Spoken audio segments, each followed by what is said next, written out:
5 ऐसी चीजें जिससे आपका दिन और कोशिश करें तो आपकी जिंदगी भी संवर सकती है। सबसे पहला, अगर आपको अपना मिजाज यानी कि मूड को ठीक करना है तो उसका सबसे अच्छा उपाय है एक्सरसाइज।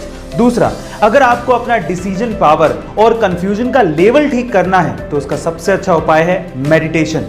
तीसरा, अगर आपको दुनिया को समझना है तो उसका सबसे अच्छा उपाय है बुक्स यानी कि किताबों को पढ़ना। चौथा, अगर आपको दूसरों की मदद करनी है तो उसका सबसे अच्छा उपाय है अपनी मदद पहले कर लें। और पांचवा, अगर आपको तेजी से सीखना है तो उसका सबसे अच्छा उपाय है कि आप मजे से सीखें। गाइस, आपको ये पांचों सुझाव कैसे लगे कमेंट सेक्शन में जरूर लिखिएगा और ऐसे अमेजिंग वीडियोस के लिए शेयर, सब्सक्राइब एंड लाइक। मिलता है अगली वीडियो में। ये कहानी क्या है जरा ध्यान से सुनिएगा। कहानी में एक सच्चाई भी है जो आप लोगों को आज सुननी पड़ेगी। एक रिजल्ट आया जेईई का। रिजल्ट आया, जो टॉप 100 स्टूडेंट थे उन्होंने अपने डिजायर्ड कॉलेज भरा, उनको वो कॉलेज मिल गया, आईआईटी। पहला दिन है, क्लास में सब टॉपर्स बैठे हुए हैं। प्रोफेसर आया, बच्चों से इंट्रोडक्शन लेना शुरू किया। अब आप ध्यान से सुनिएगा। प्रोफेसर ने पहले बच्चे को बोला, tell me about yourself, who are you, where are you from. उस पहले बच्चे ने क्या जवाब दिया पता है? He was saying, sir, my name is this, my all India rank is this, and I am from this institute। इस तरह से इंट्रोडक्शन दिया। सेकंड बच्चे को पूछा, now tell me about yourself, sir, my name is this, my all India rank is this, and I am from this coaching institute। ऐसे करके उसने, प्रोफेसर ने सबको पूछा क्लास में। ऑब्वियसली सब लोग किसी ना किसी कोचिंग सेंटर से पढ़ के आए हुए थे। ऐसे करते करते करते एक बच्चे का नंबर आया। बच्चे से पूछा प्रोफेसर ने, क्योंकि प्रोफेसर खुद फेड अप हो गया था कोचिंग कोचिंग कोचिंग कोचिंग नाम सुनते सुनते। उस बच्चे को उसने नॉर्मली पूछा, क्या तुम भी किसी कोचिंग से हो क्या, इंट्रोड्यूस योरसेल्फ। तो बच्चा खड़ा हुआ। बच्चा कहता है, sir, my name is this and I am from माँ बाप academy India. And professor was laughing, वो हंसने लगा। कहता है, ये माँ बाप अकेडमी क्या है, मैंने तो पहली बार सुना है। ये सर वही जो सबके पास होती है, माँ बाप अकेडमी। मेरे माँ बाप, मेरे पापा ने मुझे पूरा सपोर्ट किया, मेरी मम्मा ने मुझे पूरा सपोर्ट किया, मैंने सेल्फ स्टडी की और मैं आज यहाँ पर पहुंच गया हूँ। तो प्रोफेसर उससे सवाल पूछता है कि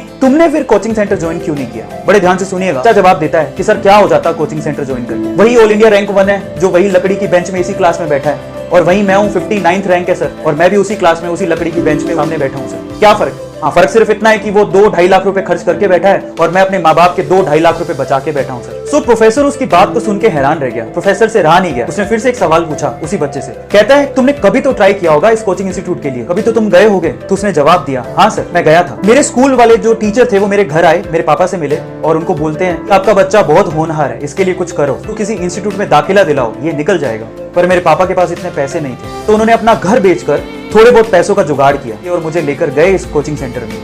थोड़े बहुत पैसे साहूकार ने दिए थे, बाकी पैसे वो महीने भर बाद देने वाला था। मेरे पापा ने कहा कि 1 महीने बाद मैं आपको सारी फीस दे दूंगा, ये पैसे रखिए और मेरे बच्चे को एडमिशन दीजिए। और उन्होंने मना कर दिया। उन्होंने कहा कि पूरी फीस लेकर आइए तभी एडमिशन होगा, नहीं तो एडमिशन नहीं हो सकता। मेरे पापा और मैं उस इंस्टीट्यूट से बाहर आ गए। मेरे पापा की जो हालत थी उसको देख के मुझे ऐसा लगा कि शायद कुछ गलत हो रहा है। मैंने अपने पापा से कहा कि पापा रहने दो, कोई फर्क नहीं पड़ता है, मेहनत करूंगा खुद से, ट्राई करता हूँ खुद से, हो गया तो ठीक है, नहीं तो खेत तो है ही ना पापा, अपन जोतेंगे, आईआईटी से कम थोड़े ही है। सो ये बात कहकर हम दोनों घर पे चले गए। पापा ने मुझे बहुत मेहनत करवाई, जो बुक मैंने मांगी वो मुझे दी, मेरी मम्मा ने मुझे घर का खाना खिलाया, मैं घर पे ही रहा, अपने कॉन्सेप्ट क्लियर किए, मैंने दिन रात पढ़ाई की अपने पापा के सपने के लिए, और आज मैं यहाँ हूँ। मैंने सेल्फ स्टडी की, मैंने मेहनत की और आज मैं उस क्लास में बैठा हूँ जहाँ ऑल इंडिया रैंक 1 भी बैठा हुआ है। तो फिर उस प्रोफेसर ने फिर से एक क्वेश्चन उससे पूछा, क्या तुम्हारे गांव में अच्छी फैसिलिटी नहीं है क्या, तुम्हारे स्कूल जहां तुम पढ़ते थे वहां टीचर नहीं है क्या। तो उस बच्चे ने जवाब दिया, थे सर, 2 टीचर बहुत ही अच्छे थे, पूरे गांव में उनका नाम था और हम भी उससे पढ़ना चाहते थे, लेकिन किसी एक कोचिंग सेंटर ने उसे बड़ा सा ऑफर दिया और सर वो हमारा गांव, हमारा स्कूल छोड़ के चले गए। सर आप बताइए हम किससे पढ़ते। और ये सब सुन के उस प्रोफेसर ने उस बच्चे की बहुत तारीफ की क्लास में, और बहुत ज्यादा। अब क्लाइमेक्स आने वाला है स्टोरी का, ध्यान से सुनिएगा।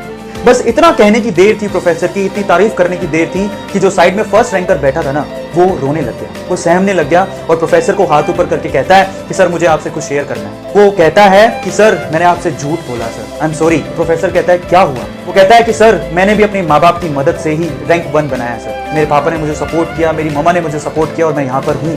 तो फिर प्रोफेसर पूछता है, तो तुमने क्यों कहा था पहले कि तुमने कोचिंग सेंटर ही ज्वाइन करके ये रैंक बनाया। तो वो कहता है sir I am sorry, actual में मुझे ऑफर आया था इंस्टीट्यूट से और इस वजह से मैंने अपना रैंक बेच दिया, सॉरी फॉर दैट सर, मुझे बहुत फील हो रहा है। अब मोरल क्या है स्टोरी का जरा उसको समझें। जो अगर आप सोचते हैं कि ऑल इंडिया रैंक 1 ये कोचिंग इंस्टीट्यूट ही बनाते हैं, तो बहुत सारे टॉपर ऐसे हैं जो अपनी रैंक बेच देते हैं। Do share this video.